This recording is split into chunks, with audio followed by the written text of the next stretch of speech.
Hello, everyone. Welcome. My name is Annalise Riles, and I am the Executive Director of the Northwestern Buffett Institute for Global Affairs. Welcome back to our webinar series, Building Sustainable Futures, Global Challenges and Possibilities. And in this series, every quarter we take a different one of the United Nations Sustainable Development Goals and look at how we at Northwestern, in conversation with colleagues around the world, can address the challenge of that goal. And our series this fall has focused on SDG number 16, which is peace, justice, and strong institutions. And what we're trying to think about here is how we might foster more peaceful, more inclusive, and more just societies by critically examining our institutions. And of course, to do that, we need to think about how liberal institutions may uphold and promote violence. So we have thought about white sovereignty and the law of racial rule in the United States. We've considered the day-to-day insecurity of crisis in the Middle East and the way in which it is sometimes sustained by the work of international institutions. We have compared challenges to democratic institutions and electoral systems in the Ukraine and the United States. We've reflected upon the racialization of Islam, and we've thought critically about international cooperation and international institutions. So together, we've done some great work this fall, I think, and today we conclude the series by revisiting one of our main themes, which is the persistence of white sovereignty and racial rule in the United States and around the world. So we're interested in how racial boundaries are defined and who decides where they lie and what aspects of power and privilege are at work in designing these rules and how and why states make and manipulate racial classifications in legal and policy institutions. So for this conversation, I'm really honored to welcome back Dr. Barnor Hesse, who has been really the pillar and mainstay of our series this fall. We're so grateful to him. And also to welcome back, in a different sense, Dr. Debra Thompson, who was once recently a fellow at Buffett, so we're delighted to have her with us. Dr. Hesse is an associate professor in the Department of African American Studies at Northwestern, and his teaching and research focuses on Black political thought, critical race studies, and associated themes.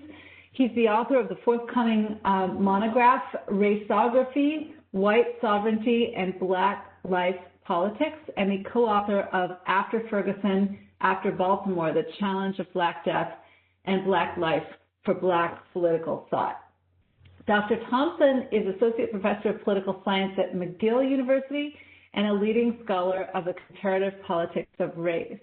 Her teaching and research focuses on the relationship among race, the state, and inequality in democratic societies. And her 2016 book, which everyone needs to read, is just fantastic, is The Schematic State, Race, Transnationalism, and the Politics of the Census. Talk about a timely question for this year. And it examines the political development of racial classifications on the national censuses of the United States, Canada, and Great Britain.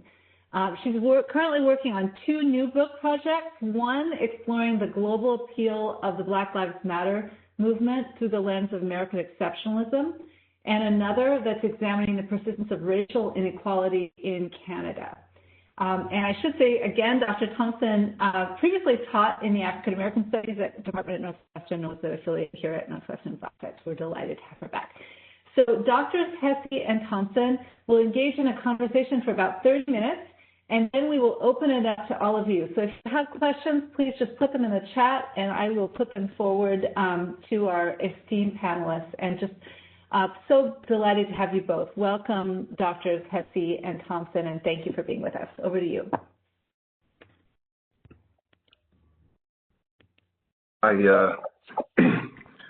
I won't give you a long introduction, otherwise we'll be here before we actually finish the webinar. So we're going to talk about the question of race. In many respects, the previous sessions that have been here have always implied the concept of race, but never really unpacked it. And in trying to think about the formation and meaning of race globally, people often overlook the role of the state in producing and reproducing not only the question of race, but its boundaries and identities. So I want to talk with you about race both as a category and a set of meanings attached to global questions. It's already been mentioned, and in your recent work, you've addressed a number of these issues under the idea of the schematic state. So I want to start with something from that book. If we could see the first slide. But what I want to focus on here is the paragraph above, which begins, "We are still in the initial decades of the 21st century, uncomfortable with the legacies of the racial state. Liberal democratic conceptions of equality and citizenship demand that superficial phenotypes and morphological characteristics used to distinguish supposedly distinct races matter not. The self-evident truth of the liberal ideal is that we are all created equal and should be treated as such. Yet both the historical legacy and the contemporary politics of Western societies are plagued by massive racial inequalities. We now face an unavoidable paradox. On the one hand, counting by race runs contrary to the dominant norms of liberal democracies. On the other, racial statistics and the classification schema they rely on provide the sole means of ascertaining and remedying the extent of racial disadvantage. The classificatory circumstances of the past and the designating dilemmas of the present raise a number of larger questions. And it's these larger questions, if we can remove the overhead now, please. It's these larger questions that I want to begin to talk to you about. You've introduced and developed this concept of the schematic state. What is the schematic state, and why is that important? Yeah, I mean, that's the central question. So I was trying to think about a way to capture the idea that we think, frequently in political science, we think of the state as being fairly benign. You know, the state is, in the Weberian conception, a set of institutions that maintains a monopoly over the legitimate use of force in a given territory. But in political science, we tend to think of the state as this neutral arbiter or this neutral administrator, an entity that creates and implements laws and policies and does so without any racial intent in any way. And, you know, Dr. Hesse, I don't even know if you know this, but I used to work for the Canadian government, and I worked in the Department of Indian Affairs, where I was part of a state that very purposefully created conditions of inequality for Indigenous people. I think it's safe to say that the Department of Indian Affairs has been terrible to in the Western world. And I viewed my work as being, you know, really foundational to the sinister state, to a state that deliberately uses all the tools at its disposal to maintain circumstances of racial inequality. And so we have these like two very different conceptualizations of the state. And I was doing research on census politics, and it seemed to me that the evidence I found demonstrated that the state wasn't necessarily consistently benign, and it wasn't consistently sinister, but it was always schematic. And what I meant by that was that the state was always interested in creating racial identities and making them boundaries that were defined. Mm-hmm. Messy, fluid, transgressive, contextual, and making it into these schematics, which then can be used to serve a variety of purposes. And so the idea of the schematic state was premised on this idea of racial legibility. And in the theoretical construct of the schematic state, what I tried to do was to think about into place. But as it puts a schema into place, it can never really control what happens afterwards. Like a schematic is like a plan that has yet to come to fruition. And so when the state puts these underlying schematics into place, it creates them and then has to let them go. And society is free to adopt or adapt those schematics as it sees fit. And sometimes the ways in which society interprets and reinterprets the labels that were created by the state kind of defy all the best intentions or the worst intentions of state power. So, on the one hand, we have the state as this actor that, acts deliberately. And on the other hand, I wanted to conceptualize the state as an arena where, the state is made up of a variety of institutions, each with their own priorities, goals, interests.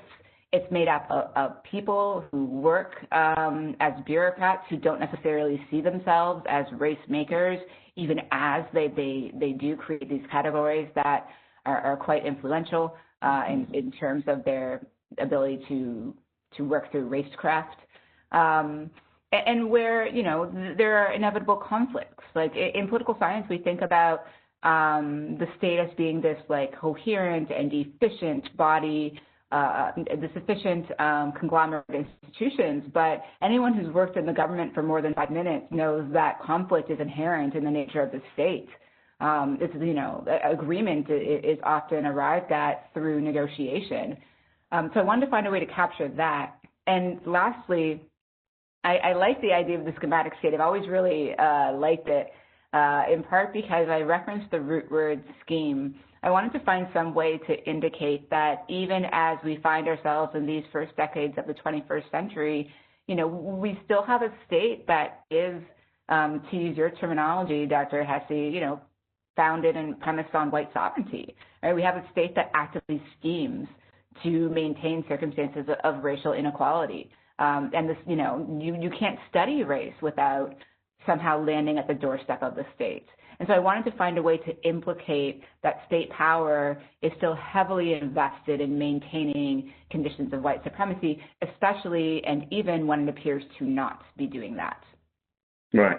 So that's a very rich account of the schematic state. And I want to try and hold on to a couple of those things and see if we can, do a little bit more focused work on them. I mean, one of the things might be the idea of schema. You're introducing the idea that there is a racial schema of sorts. And I want to get to that at some point, but before I do, maybe get you to say something a little bit more about the idea of racial boundaries. I mean, how are racial boundaries decided by the state?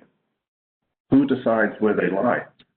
I mean, so part of the reason why I studied census politics, because I was really interested in why the state involves itself in creating racial boundaries at all. And the census, to me, seemed to be the most obvious way to get at that. And there have been tons of studies of the census in the U.S. and much fewer in Canada or the U.K. But, so the census is the most obvious way that the state tries to create these boundaries around certain races, right? And it does that by literally defining both like the classificatory structure, right? Like in the original census of the United States in 1790, it made a distinction between free and unfree people, which mapped onto racial categories, of course. And, in the 1890 census in the U.S., the category black was divided into not just black, but also mulatto, quadroon, and octoroon, depending on one's quantum of black blood. I'm putting that in scare quotes, of course, because there's nothing biological about race.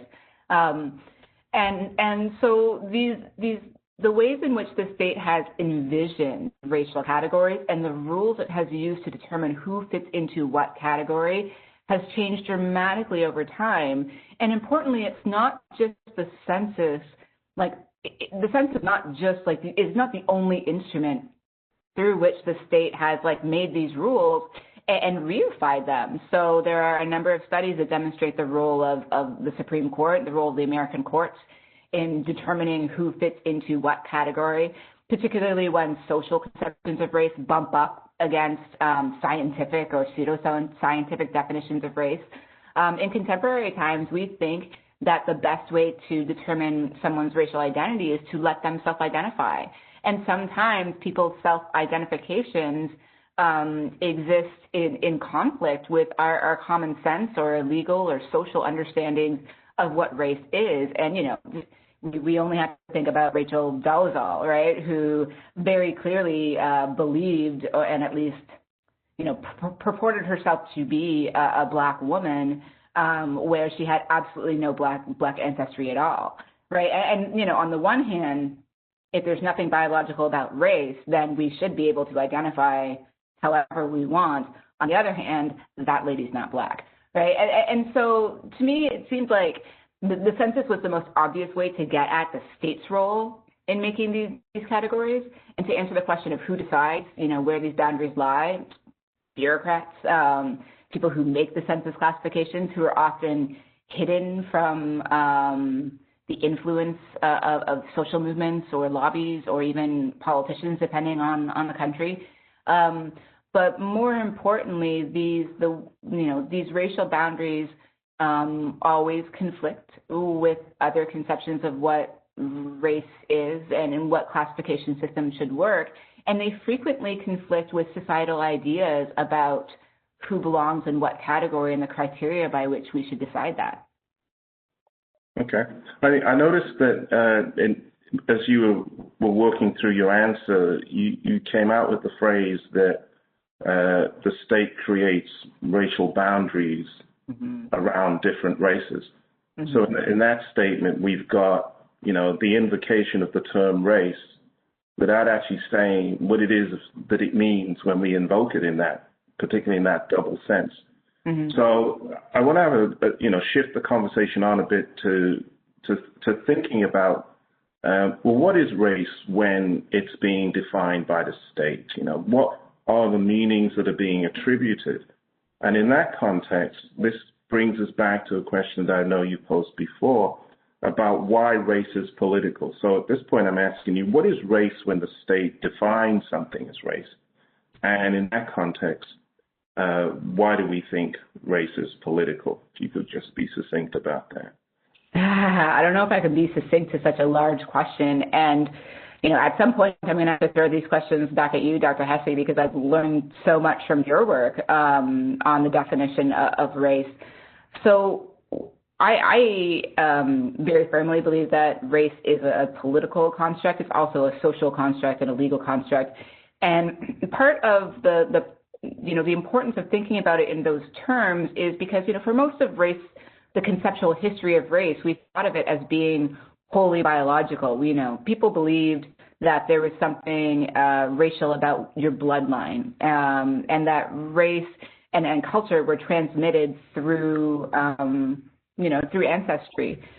And that part wasn't nearly as harmful as the crux of the biological construction of race, which was that this biology, this race was seen as being determinative, right? So the idea was that your biological race determined your temperament, your behavior, your potential, your intelligence, and it was used, therefore, to justify the enslavement of Black people, right? Because if you believe that race is determined by biology and that those characteristics are immutable, then, their entire pseudoscience developed to demonstrate that Black people were prone to enslavement, that they were best suited to be enslaved, and that they should remain so. And so now we recognize that, there's nothing biological about race. It's largely a social construct. And in part, there's more genetic variation within races than there is between them. This is very clear from the research that's been done on these things. And yet race still persists as an important category, in part, or important mode of classification, in part because we live in a highly stratified racial society, right? And the idea of implicating that there's something political about race, for me, is to, again, bring the state into these conversations, right? Race isn't just something that we can talk about between you or I, or me and my siblings, or among our friends or community. The state has played this integral role in putting these classification standards into place. And we should not absolve it of its responsibility to, repair the damage it's done to our conceptions of democracy in so doing. This is a complex area, as we know, and I think that it's often the case that we can talk about race in many kinds of different ways without actually trying to address the underlying sort of conceptual infrastructure about what we mean. So in the second part of this discussion, I want to try and see if we can drill down on the conceptualization of race, and particularly its globalization. Mm-hmm. And in order to help us do that, I want to look at a video which I think gives us some possibility for grounding this discussion about the globalization of race. If we could watch the video, please. As outrage spreads over the killing of George Floyd in the U.S., protesters have taken to the streets around the world. Thousands of demonstrators gathered in London to protest against racism and discrimination, despite calls from politicians not to defy the lockdown there because of the COVID-19 pandemic. Rarely have protests over deaths in custody drawn so many Australians.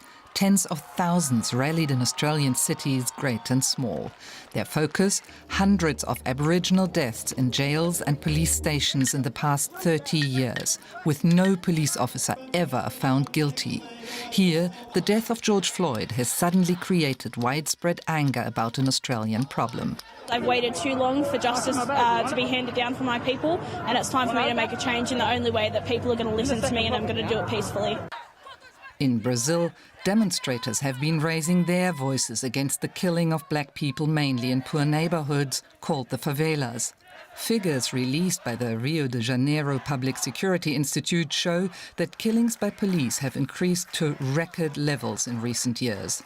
Hundreds marched on the city's outskirts to draw attention to what they see as Brazil's shame. Every 23 minutes in the world, a young black person dies. We have to fight because of that. If we don't fight, that will continue and we will keep dying. In Mexico, masked demonstrators vandalized buildings and threw stones at the U.S. Embassy in the capital. Protests began here on Thursday after the death of a young man in Jalisco state. He was allegedly beaten to death in a police station for not wearing a mask. Authorities have now announced the arrest of 3 officers over the man's death, but that hasn't stopped the protests.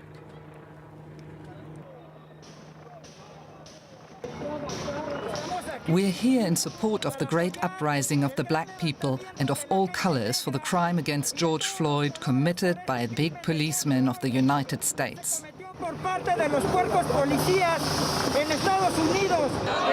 This movement is not just about showing outrage at the death of African-American George Floyd in the US. The Black Lives Matter movement has unleashed a wave of protests against racism worldwide. Demonstrations are continuing this weekend with protests held in East Asia and large crowds expected in European cities. And a major European protest is also underway in Berlin. DW correspondent Emmanuel Schaz is there reporting for us. Emma, thanks for joining us. It's good to have you with us. Could you tell us a little bit about what's going on there? Well, as you can see behind me, all around me, thousands of people have gathered in Berlin city center to stand up against racism following the death of George Floyd in the US. Of course, there were this death of George Floyd really angered people here, but it also vindicated them because racism is very much a thing from black Germans here in Germany. And I asked earlier on a family to tell me about their daily experience with racism here in Germany. Have a listen. As a black woman living in this country, it has not been easy. We go through so many things which we cannot express ourselves outly, but I'm happy for this demonstration which is happening now that we can express ourselves and express our feeling, how we are feeling, yeah. And Tiffany, you were born here in Germany. Can you tell us about your experience as a black German? Well, in school, everything is okay. My friends treat me very well. But in some places, I feel different because I got treated very different. In kindergarten, when I was 4 years old, A girl asked me why my skin is black if I ate my poop, and I was very sad about it. I told my mom, and then we moved back to Berlin. So returning to the conversation, it seems to me that what we get in that video, and that's a video from June, in the globalization of these protests, is the globalization of a reaction to race as a global formation. And I want to say a couple of things about this and then get you to react to it, because it seems to me that one of the things that we lose constantly in political science and in sociology is this way of fixating on race as a descriptor, which almost takes, without any serious interrogation, as the final word, that it's biological or it's not biological. And then we move into this arena called social construction, where we're never told what exactly is being socially constructed as race. And it seems to me that that's where we need to do some historical work. You look at those places, Brazil, Germany, London, Australia, and if we begin to map those kinds of geographies into a longer history, we begin to see a colonial history. And this is where I want to suggest, and you'll be familiar with this, that, you know, the deep underlying categories of what gets to be called race always emerge from the European colonial marking of the world as being demarcated in its colonial forms in the colonies between Europeans and non-Europeans, which later becomes white and non-white. None of these are biological categories. They are colonial categories. And what's interesting about these categories is that once they surface into the tabulations being produced by Enlightenment thinkers, whether it's Kant, whether it's anthropologists like Blumenbach, every single tabulation of race, which corresponds to peoples in certain geographies, where certain kinds of religions and bodies and cultures are attributed to them as different. Every tabulation breaks down into white and non-white, with one exception. It's the white category which creates the tabulation.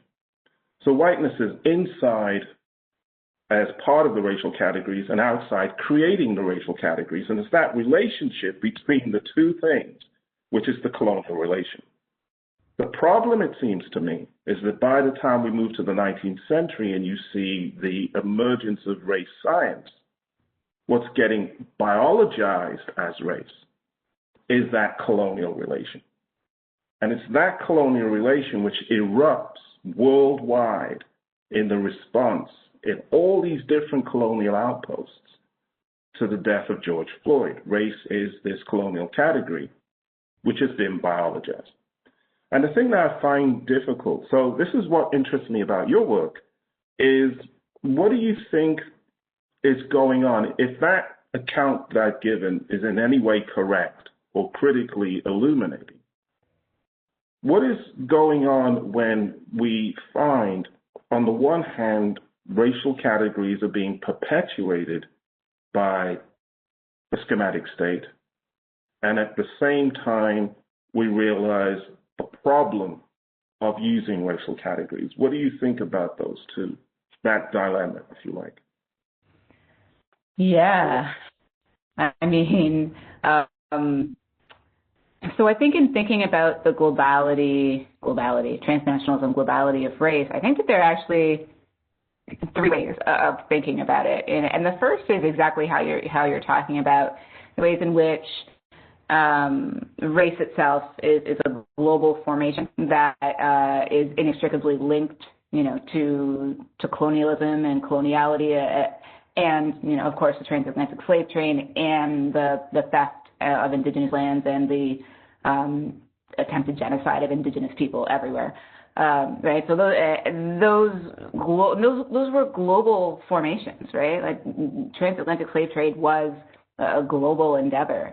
The invention of modern capitalism was a global endeavor that was inextricably linked to coloniality and the slave trade. So on the one hand, you have these global racial formations which emerged, which catalyzed the emergence of the modern concept of race. Secondly, you have what we think about when we think about diasporic identities, right? We think about the linkages between, and I'm going to talk about African descended people because to me it's the clearest example, the linkages that psychologically, that culturally connect people of African descent all across the world, and it's partially out of course, a shared history of the trauma of the Middle Passage and the violence of the transatlantic slave trade. But it's also in terms of, it also manifests in terms of our collective, not just histories, but our collective ideas of what emancipation is, ideas of what Black liberation could be.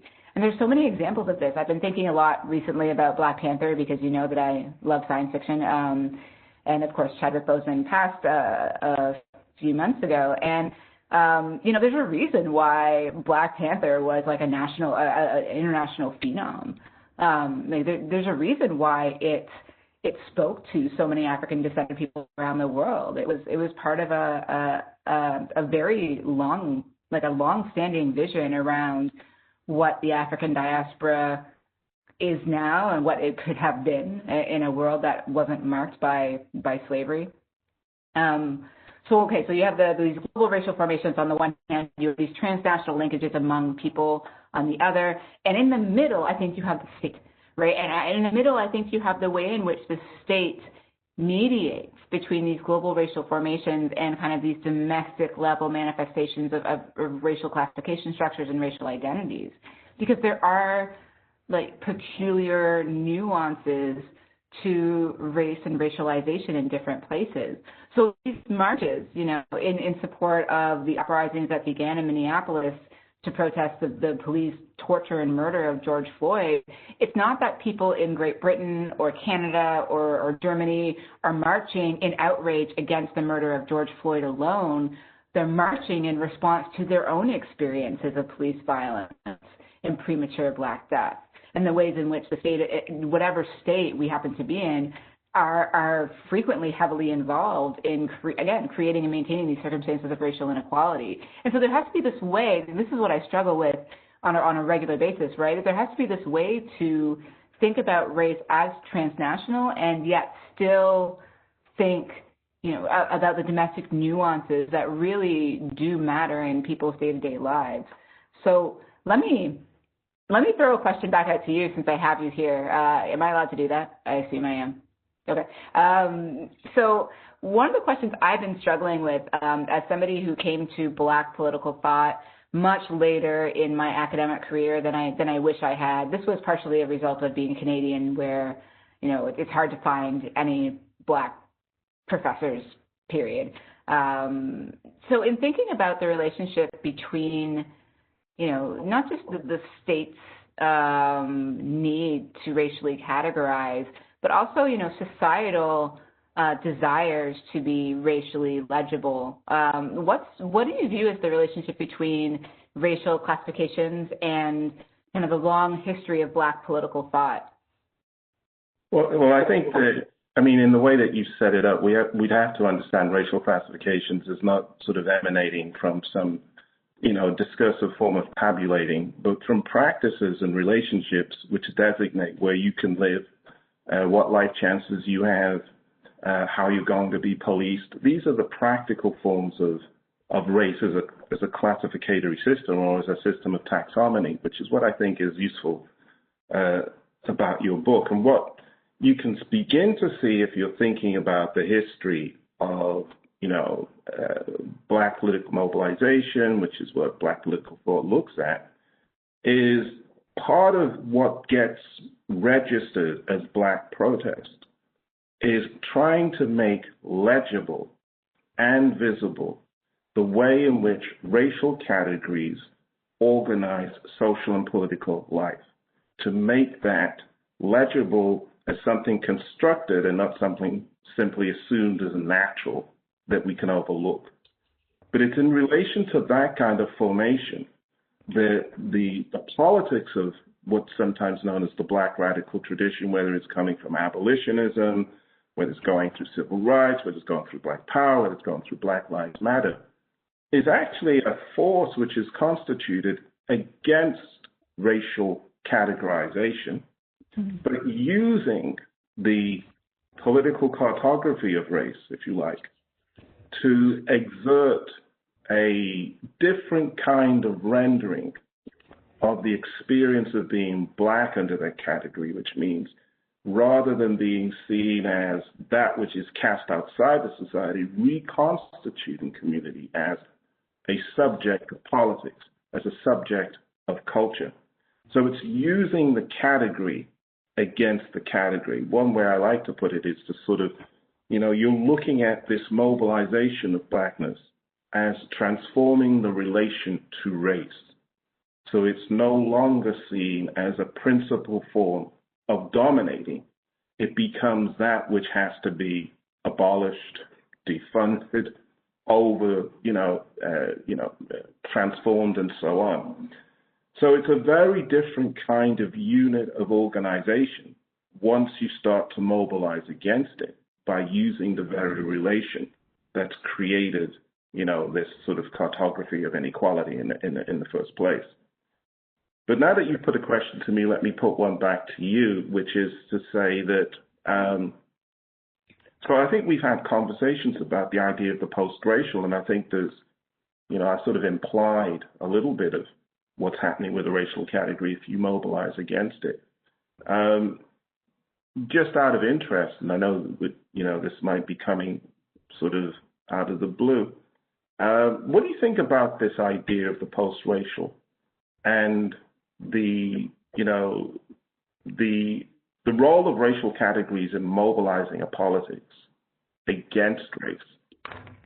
Does that really mean the elimination of racial categories for a post-racial society? And what does that mean, if so? Yeah, I get questions like this a lot, and I get them questions like a lot from Canadians, because Canadians really don't like the idea of race. And that sounds like quite facetious, so let me explain that a little bit. In Canada, there's been a long-standing policy of multiculturalism, but it's a race-neutral idea of multiculturalism. And so Canadians are very, very hesitant around anything that looks, talks, walks, or smells like race, in part because, their conception, the country's conception of racism is that, any mention of race is itself racist. And of course, that's a highly inaccurate idea of what racism is. We can talk about this, later if anyone's interested. And so I get this question a lot from Canadians, in part because Canadians really think that if we want to end racism, we need to stop talking about race. And of course, it's not just Canadians. The American Supreme Court has basically, John Roberts basically said it's the way to stop discriminating on the basis of race is to stop discriminating on the basis of race, right? So there is a move, I think, to try to stop collecting racial data. There's a move to stop emphasizing the view is that race divides us more than unites us, right?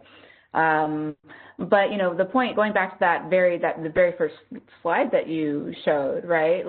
There's this paradox of liberal democratic society in the 21st century, and that paradox is that even as this reliance on racial categories really does run counter to a lot of our deeply held democratic convictions about the equality, the equal moral worth of all human beings, racial data is the only means we have of revealing the extent of racial discrimination and racial inequality in our societies.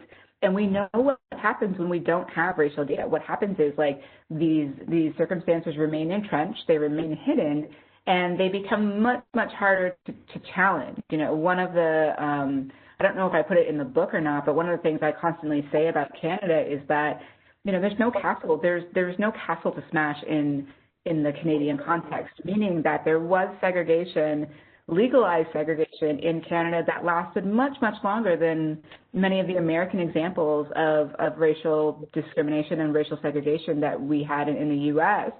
And yet there's very little mobilization around it. There's very little like moral outrage around, the racially segregated schools that weren't desegregated until the 1970s. And in part because of this myth making of, what Canada is and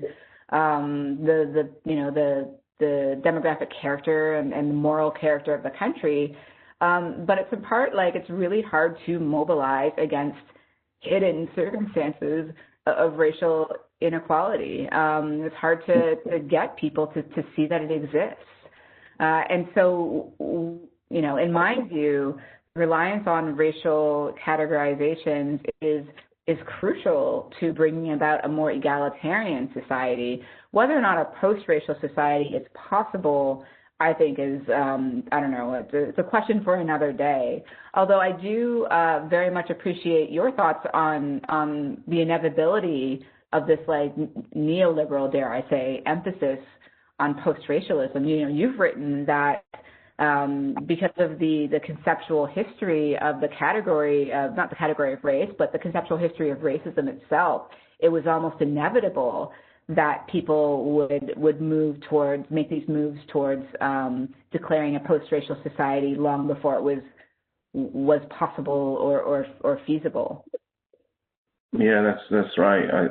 I think that part of the dilemma is that when race gets recognized as racism and named as such after World War II, there's then a move to universalize this as a condition that afflicts everybody, rather than something that came out of the colonial world that was afflicting simply non-white people. And in that particular move, the model of what afflicted Europe in World War II, with the sort of the renaming and use of race by Nazi Germany in relation to European populations, principally Jewish populations, becomes the template, almost as if to say, if we explicitly name people in terms of race, that perpetuates antipathy towards groups. But the problem with that always was that it wasn't the naming of populations that had been colonized and enslaved that perpetuated race. It was the practices of colonization and enslaving. And you see that in a very legible way if you simply looked at Jim Crow. You need racial classifications to analyze Jim Crow, not to analyze the people, but to analyze the relations constructed between populations designated as white and populations designated as black. The urge to the post-racial sort of scenario that afflicts us in the late 20th century and early 21st century is one in which people become obsessed with groups defined as race rather than practices. And I think probably this would be a good point to end our conversation and see if we can open it up to questions. Wow. Okay, great. So thank you both very much, and a lot to talk about here. Maybe, Debra, if we could start with you on this question of, I really appreciate you bringing the state into our discussions and putting it, as you said, in the middle ground between global forces and local movements. I was thinking about, I'm sure you know Bernard Cohen's work prior to Foucault on the census structure and objectification in South Asia, and which he argues that, at least in the colonial context of South Asia, that this work of making these categories actually built the state. It actually was the work that made the state have the power of being a state in the first place, that we wouldn't have a state in South Asia without that work of categories. So do you see at all any of that happening in the Euro-American context as well, that this work of categorizing in Canada or in the United States is actually constituting the power of the state? Yeah, absolutely. And not just, so the ability to run a census is, of course, one of the primary modalities of statecraft, right? Like that's part of the reason why it ends up in the American Constitution. That's one of the reasons why the Census Act ends up being one of the first pieces of legislation in the Canadian state. And this is part of state building, right? Is the idea that you can enumerate the population for purposes not just of taxation, which rely on the census, of course, but also these more, like visionary ideas of who comprises the nation, right? The census is, I can't remember who gave it this label, but the census is both like a vision of the population as a whole and the division of the population into its composite parts. And so the census has always involved like these national imaginaries, which Benedict Anderson talks about in Imagined Communities, the census as existing alongside the map and museum as these three nation-building instruments of statecraft. Interesting. Thank you. And Barnor, maybe a question for you. So really fascinated by your second example that you put on the table of this global politics of this moment around the category of race, as you said, using the category against the category, strategic essentialism. And I'm wondering, given what you see as the stakes, the wagers, the possible hazards of that, given, as you said, that this is a variable social political category, not a scientific universal. So do you see this as all moving in a transformative, positive direction? Are there risks and dangers? What do you see as the future of this kind of global movement? Well, the future of the global movement is the future of all movements which congeal globally. It's transformation in lots of different places. So I would say two things. Firstly, the last time we had a global movement like this was probably the early 60s, and they were all anti-colonial movements, including the civil rights movement, okay? And they were similarly putting into question the issue of race. Now, putting into question the issue of race in a kind of anti-racial way, I don't really regard that as strategic essentialism. I mean, if you look to an earlier movement like abolitionism, which is anti-slavery, the fact of people being anti-slavery isn't trying to retain the category of being a slave. It's trying to focus on that relationship and keep that as a focus that needs to be contested and needs to be marked. So the future really is, at what point, if we focus on the relation that sustains race as a form of domination, exploitation, marginalization, at what point can we focus on the regime that underpins that, which is what I previously called white sovereignty. Some people call that white supremacy. If we can bring that into focus in places like cities and nations or universities like Northwestern, then we begin to get some kind of practical intervention around the issue of race. Thank you. Okay, we have a question from a listener. I'm just going to read it here. Playing devil's advocate, is it not possible that there is no real paradox between liberal statist politics and the gathering of racial statistics, since liberal politics defines an ideal aspirational horizon rather than an achieved reality? Do either of you want to comment on that? Well, let me start, and then I'll throw it over to Dr. Hesse. First of all, the devil doesn't need any more advocates. And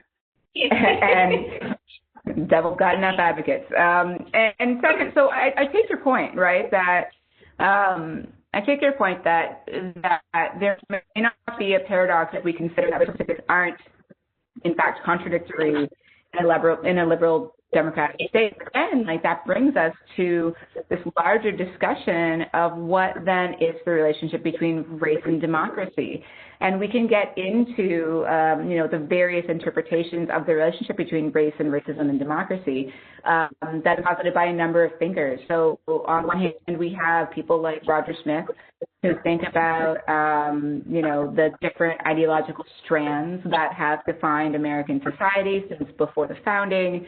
One of the strands being, the inegalitarianism of and hierarchy that was embedded in indigenous genocide and transatlantic slavery and the suppression of women. And many other racial minorities and other groups. And that is existing side by side with these more egalitarian political orders. On the other hand, you could think of the tradition, I think that Black political thought gives us, which is that race and racism are endemic to democracy. They're built into the foundation of democratic rule. And so it's actually impossible to have a democracy that isn't fundamentally racist, right? And, of course, the third way being the Charles Mills, that there's a racial contract that was, created among white folk to exclude people of color, and particularly Black people and Indigenous people, from the social contract, right? So I think it kind of it depends on what your view is of the broader relationship between liberal democracy and racism. I, in particular, am of the view that, racism is, in fact, endemic to democracy. But I recognize that there are lots of people, Charles Mills included, who insist on trying to save liberalism from that accusation. Barnor, what do you think? Yeah, I will sidestep your comment on Charles Mills and leave that for another day. All I will add is that, this is the kind of paradox which is, contingent, not logical, which means it depends where you stand. If you stand inside liberalism, thinking that given its idea of the inviolability of the individual, that anything that threatens that inviolability is in contradiction to it. But if we have to collect racial statistics, we are not allowing people to be seen as individuals. So that would be a paradox. But if you don't stand inside liberalism in that way, you begin to see that liberalism as the sort of guide towards colonialism has always collected statistics and racial statistics as part of its enterprise. And the people who see that are the people who stand under the burden of liberalism and colonialism as a congealed single formation. So there's only a paradox depending on what your relationship is to liberalism. Very interesting. Well said. Okay, another question for Dr. Thompson. Could you talk more about your point regarding race and translation in transnational contexts? What is the translational work being performed by whom and to what end?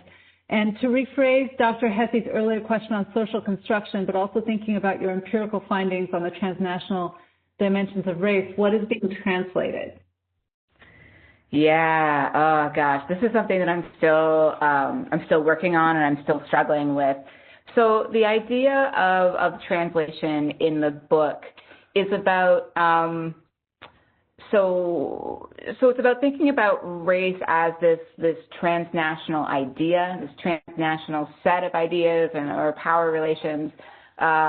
It's about thinking about race as existing kind of beyond the nation state. And there are a number of different ways to think about that. And what the idea of translation, what I was trying to get at is I really believed at the time, and still do, that the state worked to mediate between this transnational idea of race and the particular domestic level nuances that we see kind of come out of these processes. And yet, I never saw in my empirical evidence, the policy developments that happened in the U.S., for example, being mimicked or copied perfectly in other places, right? And so there was something happening, I think, at the level of the state where these global level influences were not filtering, were being filtered by some kind of mechanism. And so I thought about the translational processes that were at work. And in Census Politics, I identified two.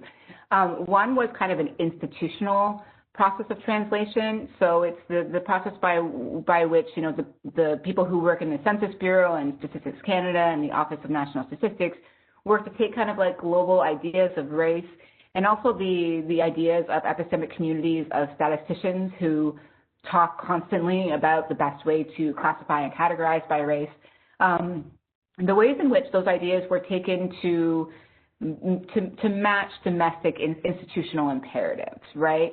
And so here the idea was that, people at the Dominion Bureau of Statistics in Canada paid particular attention to how, for example, the U.S. was classifying Indigenous people, right? In part because it was a state imperative to classify Indigenous people in a particular way for a very long time in the Canadian context. The second kind of translative process was much more, it was much fuzzier, and therefore in terms of, if there's any sociologists or political scientists in the audience, I recognize that these processes are maybe not causal in the way that most positive social science wants them to be. But I was trying to think about a way that, if we're talking about race and racism, ideas really do play an integral role.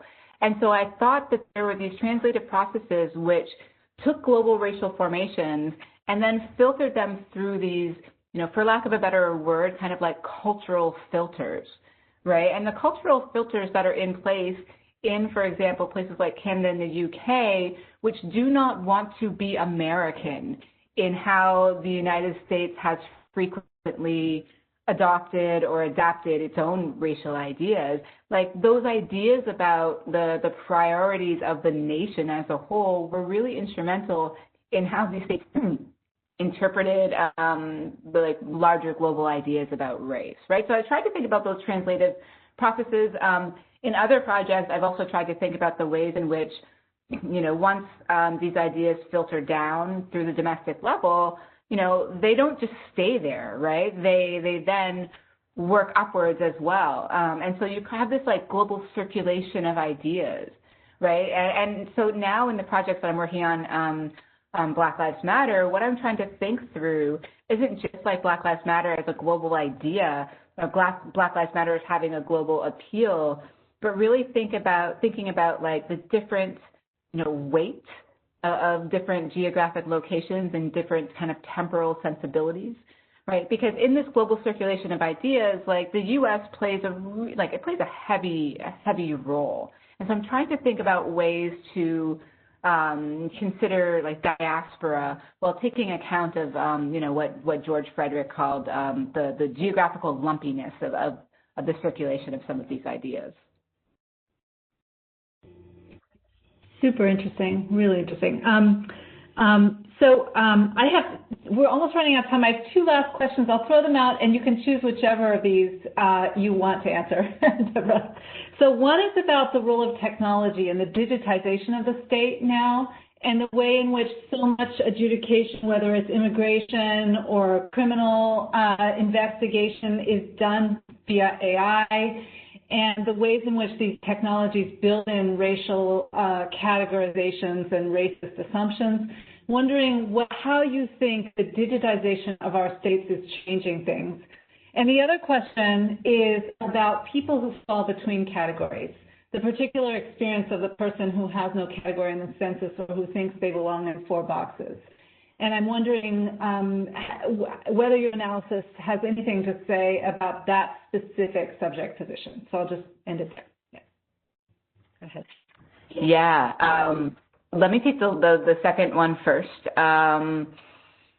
This is part of the reason why I tried to create. The reason why I was so intent on thinking about racial legibility was precisely because of those people who kind of defy categorization. But what I wanted to do with racial legibility is emphasize that we all defy racial categorization because these categories are made up, right? These classification structures don't make any sense sometimes. And so the reasons why, I know in the 1990s, there's a multiracial social movement, and a lot of it was spearheaded by white mothers of mixed-race children who wanted to be able to pass along their privilege to their children and couldn't and were mad. And so there was a lot of work done around, how do we find ways to count mixed-race people, which is how we got the Mark 1 or more approach on the U.S. Census. But what I was trying to do in my work is demonstrate that, racial identities are fluid, they're in flux, they are temporally and spatially contingent, they're conceptually messy. Anne Laura Stoller once said once wrote that the fluidity of the fixity of the category can never contain the fluidity of its content, right? And so this is the purpose of racial categories, is to bind and bound that which is ultimately transgressive. So that's kind of what I was getting at. Even as I recognize that seeing yourself represented in that census form is really important and really meaningful for a lot of people. The second question about AI is so interesting. And I would direct you all to the work of Ruth Benjamin, who's done a lot of work on AI and bioethics. The thing that it reminds me of is I was having a conversation with Nick Jones, who's in charge of creating, he's in charge of the race question on the U.S. Census, actually. He works at the Census Bureau. And I had said to him, why did you change the census form? It used to be that, there were these closed option boxes, and now you have these boxes with these free text fields where you can write in, for example, like what kind of white you are or what kind of black you are.